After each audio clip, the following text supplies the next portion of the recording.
सुप्रभात बच्चों, मैं नीमा आपके हिंदी की अध्यापिका। बच्चों, आज हम पढ़ेंगे कक्षा छठे का पाठ 12 संधि, जो व्याकरण का पाठ है हमारा। तो संधि कहते किसे हैं या संधि के भेद पढ़ेंगे हम इसमें। संधि का अर्थ जानते हैं पहले। संधि का अर्थ होता है मेल या जोड़। ठीक है, संधि का अर्थ क्या है? मेल या जोड़। संधि का अर्थ होता है मिलाना, है ना। तो देखिए, यहाँ पे दो चित्र दिए गए हैं आपके। पहला है सूर्य प्लस अस्त, तो हो गया आपका सूर्यास्त। दूसरा है देव प्लस आलय, देवालय। संधि शब्द का अर्थ मेल या जोड़ होता है, जो मैंने आपको पहले बता चुकी हूँ कि संधि का अर्थ क्या होता है, मेल या जोड़। दो वर्णों के मेल से जो विकार उत्पन्न होता है उसे संधि कहते हैं। दो वर्णों के मेल से जो क्या होता है, विकार उत्पन्न होता है, उसे संधि कहते हैं।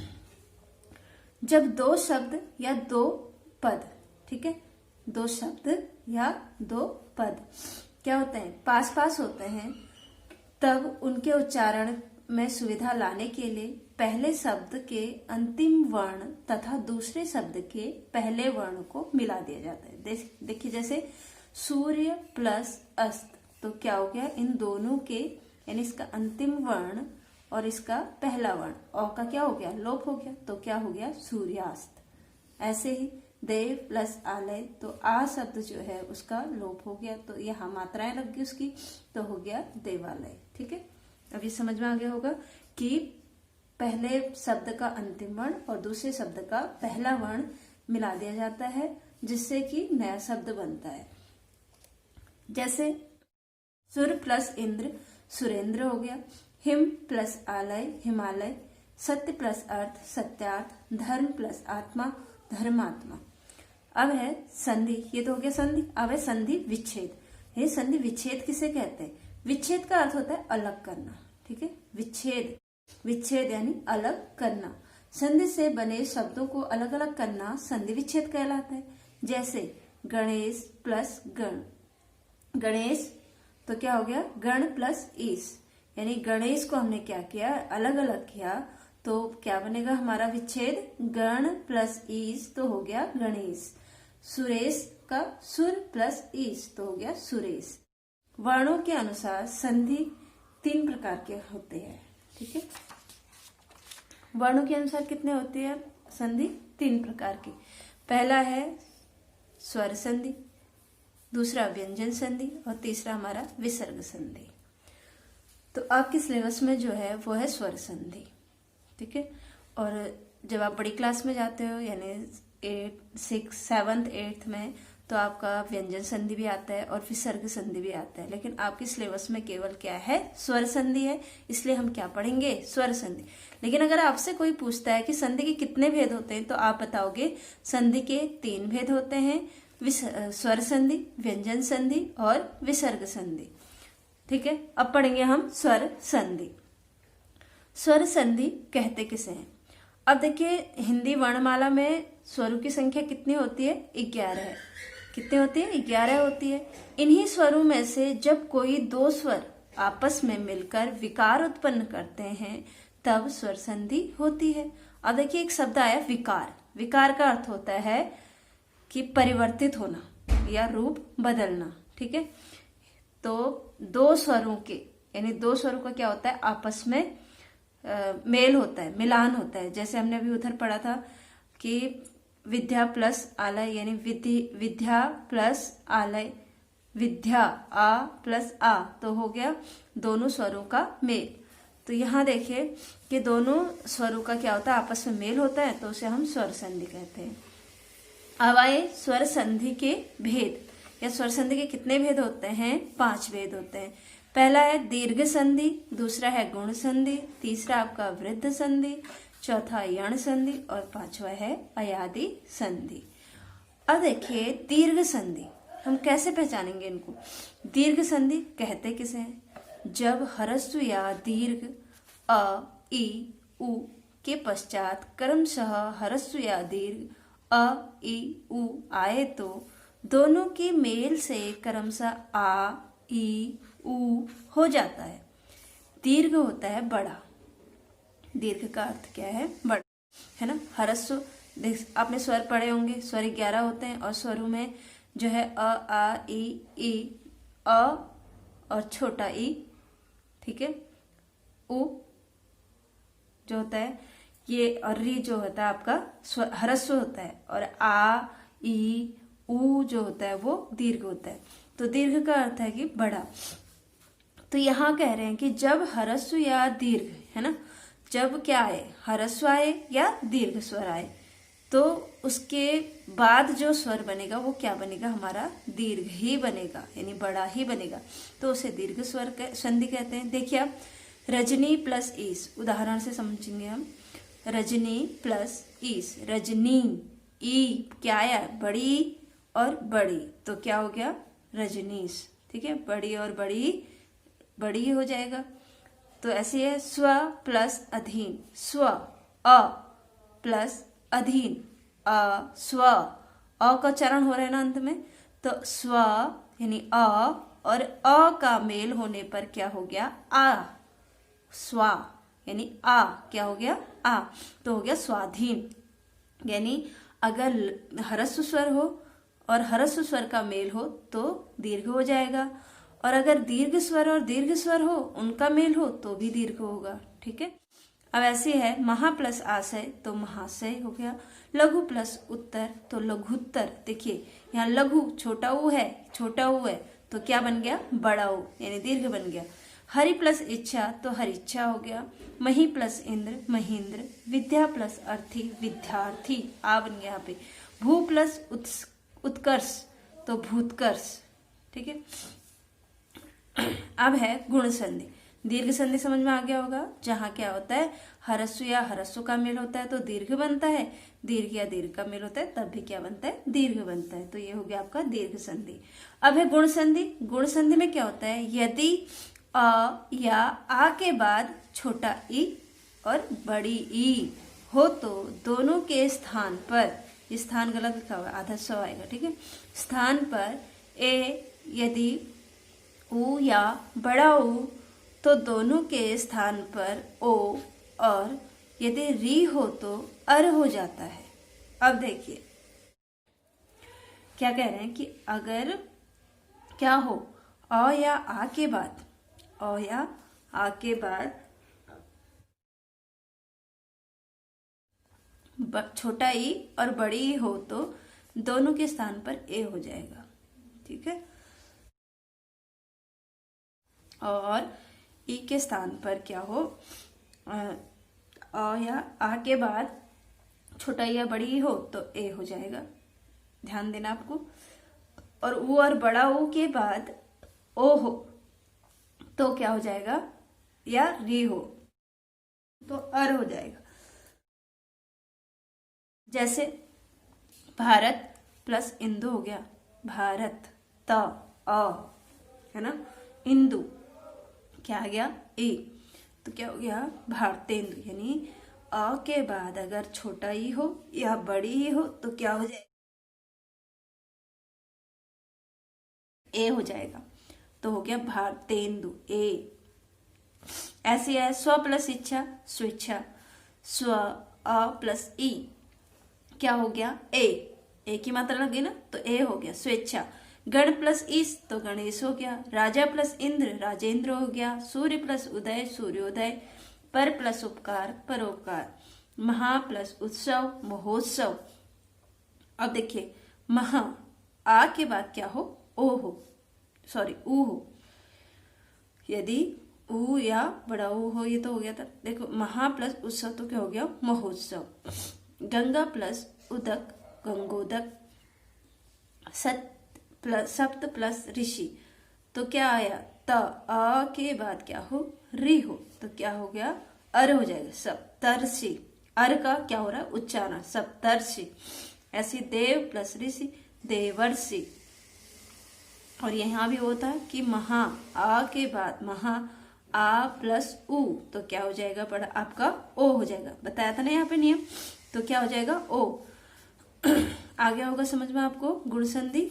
इसका एक उदाहरण और है, महा प्लस ऋषि तो क्या हो गया? महर्षि। महर्षि बोल के देखना आप, तो अर का उच्चारण होगा। राजा प्लस ऋषि, तो आ राजा, आ प्लस री, तो क्या हो गया आपका राजर्षि। अर का उच्चारण हो रहा है तो अर हो जाएगा, यानी अ के बाद या आ के बाद क्या है, री आए तो अर हो जाएगा। ये हो गया आपका दीर्घ संधि, गुण संधि। अब है आपका वृद्ध संधि। अब वृद्ध संधि किसे कहते हैं या वृद्ध संधि की पहचान कैसे करेंगे हम, ठीक है। अ या आ के बाद यदि क्या आएगा, ए आई के आने पर ऐ तथा ओ और औ के आने पर औ हो जाता है। वृद्धि होता है बढ़ना, ठीक है, वृद्धि यानी कि बढ़ना। अब देखिए स्वर अगर अ है या आ है, इनके बाद अगर ए आए या आई आए, ठीक है, ए आए या आई आए, और उसके बाद क्या हो जाएगा, वो आई हो जाएगा, यानी ए हो तो भी आई हो जाएगा और आई हो तो भी आई होगा, यानी बढ़ा ही होगा, वृद्धि ही होगी उसमें। ओ के बाद औ आए, अगर ओ के बाद क्या आएगा, औ, तो क्या होगा, औ हो जाएगा। चाहे औ के बाद ओ आए या औ आए तो औ ही होगा। जैसे 1 + 1 क, अ प्लस ए आया ना, क, एक क, ए क के बाद क्या उच्चारण हो रहा है, अ का, अ प्लस ए, एद है, ए के बाद क्या हो जाएगा, कह रहे हैं कि आई हो जाएगा, यानी आई की मात्रा आ गई, एक एक, आई की मात्रा आई ना, एक एक हो गया। ऐसे ही यानी ये एक इसमें बदल गया, आई में, आई की मात्रा में बदल गया। तो ऐसे हित प्लस एसी तो हितैषी हो गया, लोक प्लस ऐक्य हो गया, लौकैक्य हो गया, महा प्लस ऐश्वर्य हो गया, महेश्वर्य हो गया, महा प्लस ओध। अब देखिए महा, आ के बाद अगर क्या है, अ के बाद या चाहे आ के बाद क्या है, ओ आए तो क्या हो जाएगा, औ। देखिए महा, आ का उच्चारण हो रहा है, ओ प्लस ओ तो क्या हो गया, औ, महोद, हौ, औ आ रहा है ना, औ का उच्चारण महोद। ऐसे महा प्लस ओज तो महोज हो गया, महा प्लस औषधि महोषधि हो गया, परम प्लस औदार्य परमौदार्य। औ का उच्चारण हो रहा है, इसको ध्यान रखना आपको। औ अगर आपका उच्चारण सही है तो आपकी सारी संधि या आपकी कोई भी गलती नहीं हो सकती है। तो उच्चारण पर भी आपको ध्यान देना, यानी इसको क्या बोलते हैं, ए आई ओ औ, ठीक है। तो ये हो गया आपका वृद्ध संधि। अगर क्या हो, पहला वर्ण ह्रस्व हो यानी अ हो, अ के बाद अगर ए आए तब भी आई होगा, या आ के बाद अगर ए आए तब भी आई होगा। अगर अ के बाद ओ आए तो औ होगा, अगर अ के बाद औ आए तो भी औ होगा, यानी उसमें वृद्धि ही होगी। ये वृद्धि संधि हो गई। अब है यण संधि। यण संधि की पहचान कैसे करोगे, यदि ई, बड़ा ई के बाद अ या आ आए तो दोनों का य हो जाता है। अब ध्यान देना आपको, ये नियम आपको जब याद होंगे तभी आप संधि अच्छे से कर पाओगे। यदि ई और बड़ी, ठीक है, यदि ई और बड़ी के बाद अ या आ आए तो दोनों का क्या हो जाएगा, य, या बड़ी, छोटी या बड़ी के बाद अगर अ आए तो दोनों का य हो जाएगा।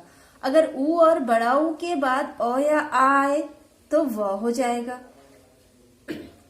और री के बाद अगर और आए तो र हो जाएगा, ठीक है। अब पहला हम देखेंगे ई और बड़ी ई के बाद अगर और आए तो कैसे य होता है।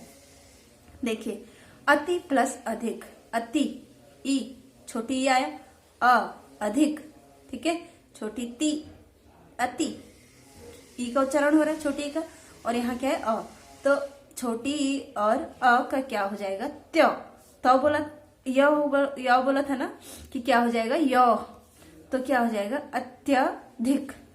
ऐसे ही देवी प्लस अर्पण, तो वी आया, बड़ी ई आई और अ आया तो क्या होगा, देव्यर्पण, यानी जो ये व है वो तो आधा हो जाएगा और य क्या होगा, यहाँ आ जाएगा।